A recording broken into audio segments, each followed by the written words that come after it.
This is Gen Z. They want to do something that matters. The way I describe them, I love this phrase. They want to do something that's very important and almost impossible. Man, there are just some things in life that you think to yourself, this is never going to happen. And today, it's happening. I get to talk about where the future is going, which is exciting. And I get to talk about it with, I think, just an exceptional, phenomenal guru, Tim Elmore. Good morning, man. I never thought this would happen. I just want to say that to you up front. I followed you for almost 20 years now. That tells you how long I've been at this anyway. Yeah. And it is I'm just excited to be here with you. Thank you. I feel the same way. Thank you so much, man.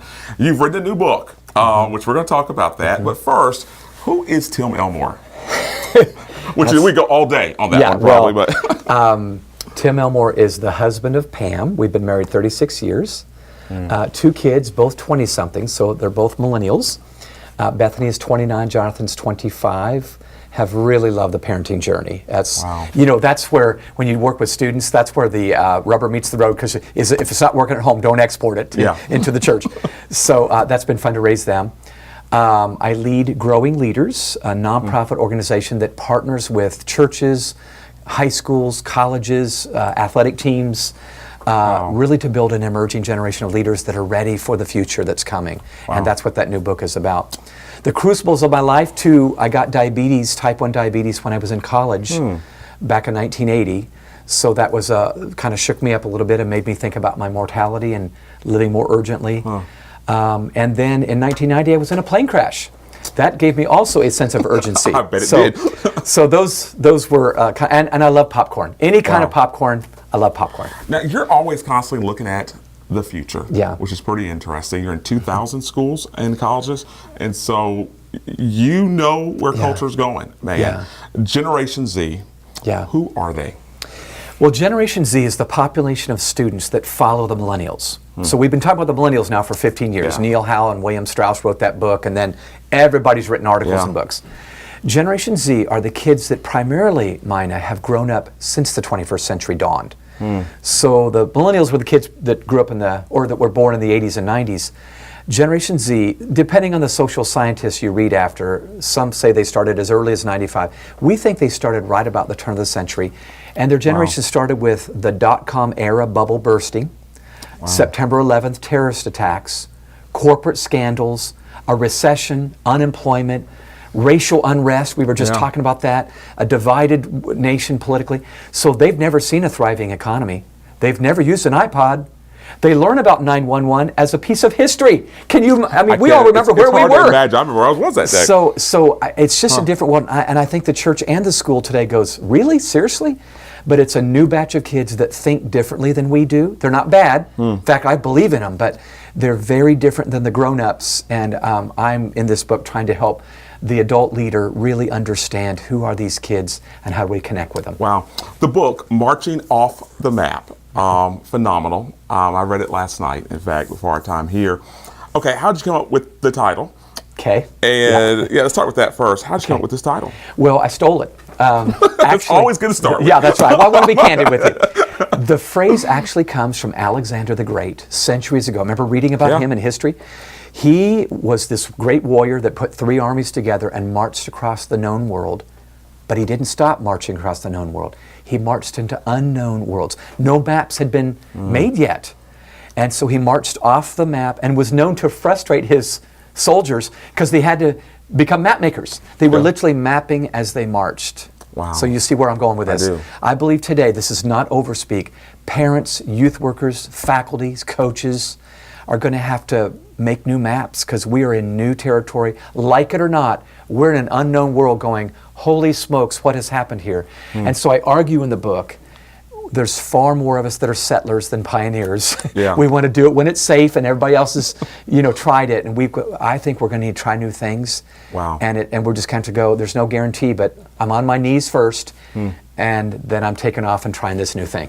I got to tell you, once again, I enjoyed the book, and so I do want to read some of it, not to you, because you know your book out of the way, but you really paint a picture here of kind of who they are. You said there are 7 major shifts as Generation Y becomes Generation Z. And so you talked about confidence is morphing into caution, idealism is morphing into Pragmatism. And Yeah. then you go on, and I'm not going to read all of them here, but number Yeah. 4 was very interesting. Spending money is morphing into saving money, Yeah. which current generation, mine, Yeah. did not do that. Yeah. But you really paint a picture here. Number 7 is text messaging is morphing into iconic messaging. Yeah. How can an adult, a youth leader, a pastor, how can they inspire Generation Z? Oh, wow. That's a great question. Well, first of all, I think we need to speak their language. Just like a missionary crosses the sea and realizes, I better study the culture before I try to reach them and understand what makes them tick. I think it's going to feel like a cross-cultural relationship for many people that are 35 and older. Certainly, maybe even 25 and older. Wow. So I would think we need to learn from the morphing. First of all, most of that morphing came from a downturn in the economy. So while millennials got the iPhone as soon as it came out, because we had money and mom and dad gave us money, now moms were looking for a job. And it's not as good. In fact, a lot of Gen Z kids learned from the millennials who were told, just go to college and you'll get a great job. And that didn't work out. They went to college. Now they have a $28,000 debt. And they're living at home. And a barista at Starbucks, which they could have done before the college. So I would say we need to use icons instead of just words. So I'm really big into, we've got to use images. By the way, who do you know that used images? Jesus. 2,000 years ago. He uses this imagery like seeds and birds and fig trees. So all we're doing is going full circle. Jesus would have brilliantly reached Gen Z. Let's talk about an image. Let's have a conversation because pictures are worth 1,000 words. So I think imagery, not just talks and sermons. I think micro-learning. Attention spans in the year 2000 among adolescents were 12 seconds. 12 seconds! And we thought that was bad. Today they're 6 to 8 seconds. In other words, now, they're 6 to 8 seconds, which means they're going to get diverted pretty quickly. But you and I both know, they'll binge watch The Unbreakable Kimmy Schmidt on Netflix for hours so they can pay attention if it's engaging. So I believe as we teach, we need to perhaps try micro-learning where we download a little bit, let's say 15 minutes, 10 to 15, but then we're talking, they're talking. So I like to use what Len Sweet taught us years ago, the EPIC model. Be experiential, letter E, experiential. Let's lead with an experience, not a lecture. Participatory, let them weigh in on where this thing goes, this program goes. Students support what they help create. They do. I, image rich, we need to use imagery. And then letter C, connected. I think we need to make sure that we're utilizing, let's say we have a youth group of 20 kids.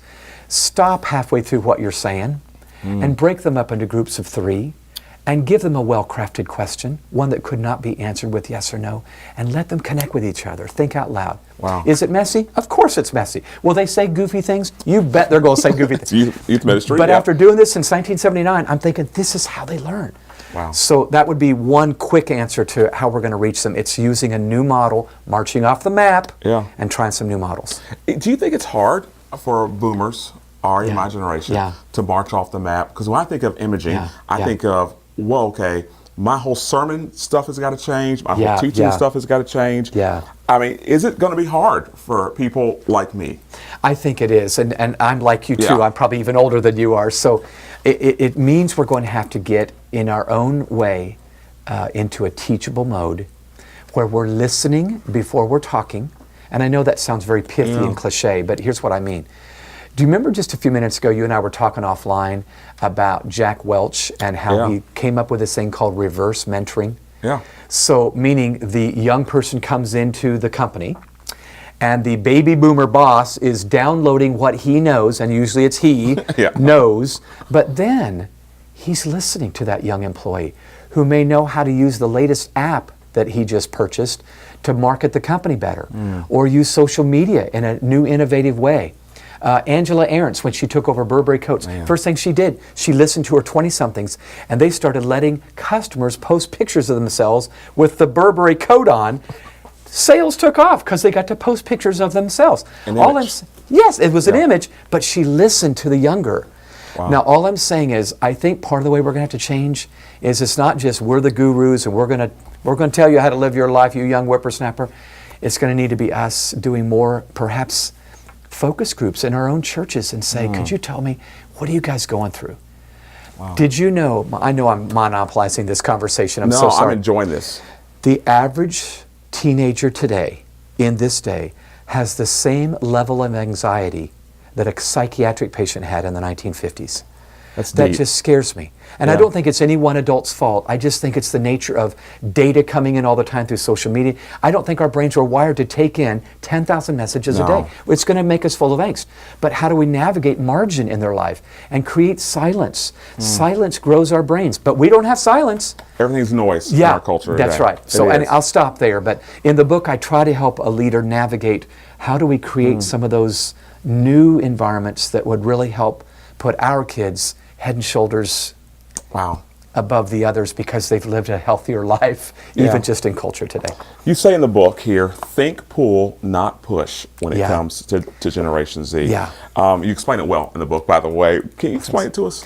Yeah, if I could say it in one word, I actually have a whole chapter on this. Yeah. It's a word that the educational world calls metacognition. Now, I learned this It's accidentally. a deep word, Yes, by the it way. is. Yes, I feel it like is. I learned a new word So today. let me tell a story to explain it. I know. I'm learning Wow. this too. So years ago, I'm mentoring a group of college students. Wow. I got an email from one of my college students saying, "Hey, who's going to come up with the topic and facilitate the discussion next meeting?" And I grabbed from my laptop and I typed in, "I can do that." Only that's what I thought I typed. The letter I is right next to the letter U. You ever notice that on the keyboard? Yes, yes. And I actually typed, "You can do that." So little did I know, I show up at the next meeting ready with my notes. As I drew a breath to start talking, they thought I had just commissioned them to take over, and they did. They came up with the opening game, they came up with a discussion, the topic. I just shut up and let those students lead it. They had a blast. I never told them it was a mistake, but I learned about metacognition. Metacognition is instead of just prescribing every step along the way, Yeah. which is what we do in schools and churches Yeah. because we don't want to do All the anything time. unsafe. Yeah. It's leading descriptively, not prescriptive. Let's describe a goal we want to hit. And then you come up with the steps. You come up with the projects. How would you reach that goal, Josh or Jessica? And with that, now we're consultants, not supervisors. We're consulting with them because they do need us to Yeah. guide. But it's allowing them to do the work. And I think far too often, it's been us doing the work and we say, "Listen, tell them please." what to do. Yeah, that's right. So I just think they're not, I didn't learn very well that way. And I didn't either. Yeah, yeah. Okay. What are some positives about Yeah. this generation? Because you talk about that in the Yeah, book, there's a obviously. ton of positives. One you're going to notice right away, you do already. Yeah. These kids today are savvy. They're just Very. savvy. In fact, when we work with athletic teams, the coaches always tell us their word they hear is, "I know, I know, I know, I know, I know." And they really do know. And they do know. That's so, like, That's weird. It's right. like, yeah, they because really they do Googled know. everything.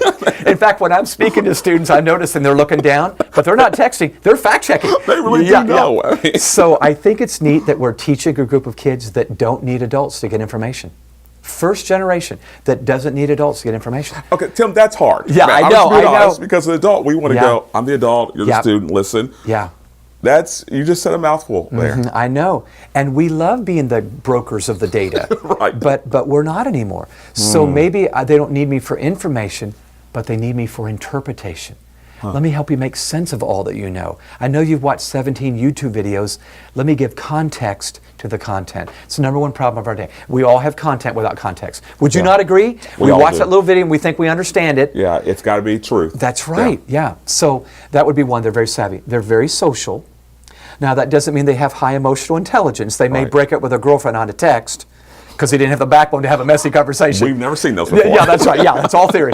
But they're very social. They're very innovative. Now, they may be scared to fail because we've conditioned them Yeah. to be scared to fail. But they want to do stuff. They want to make stuff up. In fact, while millennials wanted to consume media on YouTube, they want to create or curate video on YouTube. Yeah. They want to be the ones that make it. Well, this should totally change the youth pastor and the educator and the parent even. Let them figure out how to do it.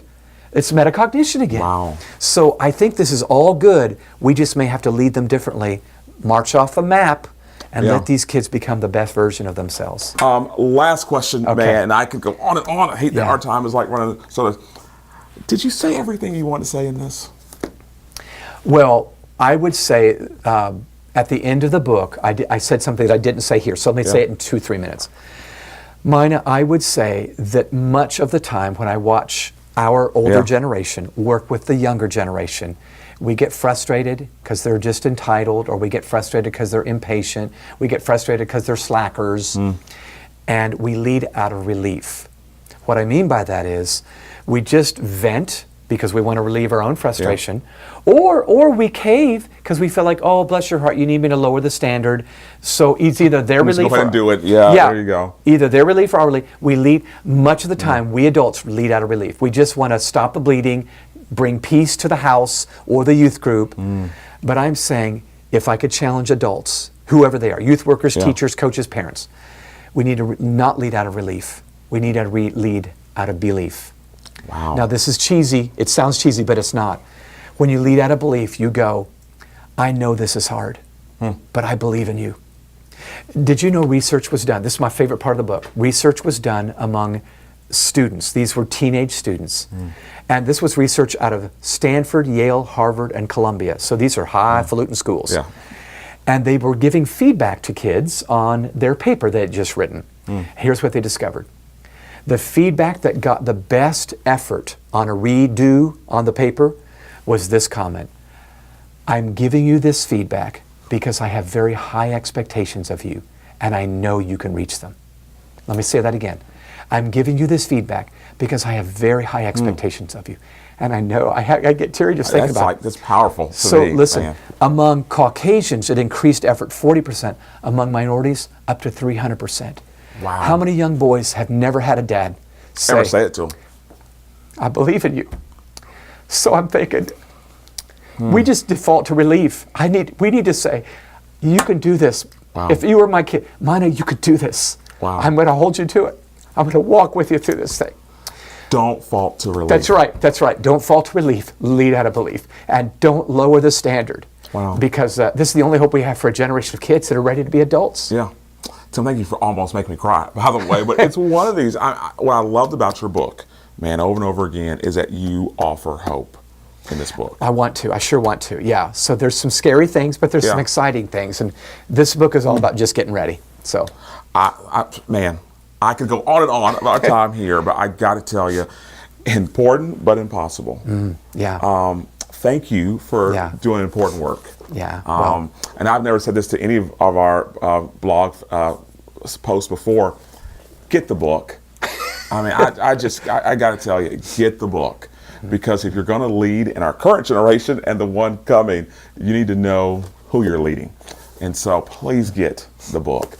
And Tim, thank you for giving us a lot of information in a short period of time. And, you didn't have to do this today. well, you made it easy. Thanks for hanging out, and it's been fun to talk. No, I want to come back. So thank you we'll do it so again. much, man. Tim. Yeah, you bet. Thank you, man. Yeah, Appreciate you it. bet.